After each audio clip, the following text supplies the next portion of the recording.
আসসালামু আলাইকুম। দেখতেই পাচ্ছেন বন্ধুরা, মালয়েশিয়ার ট্রেন রাস্তার সাথে যে ব্লকগুলি রাখা হচ্ছে, আমাদের বাংলাদেশি ভাইয়েরা কত পরিশ্রম করে যে কাজগুলি করতেছে।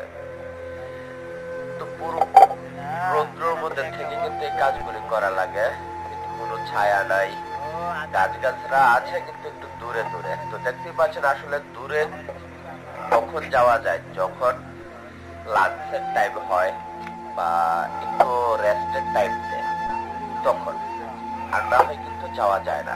কারণ কাজের ফাঁকে আপনার যদি কোনো ছায়াতে যায় বসে, তাহলে কিন্তু তার ডিউটি ক্যান্সেল করে দেয় কিংবা টাকা কেটে রাখে।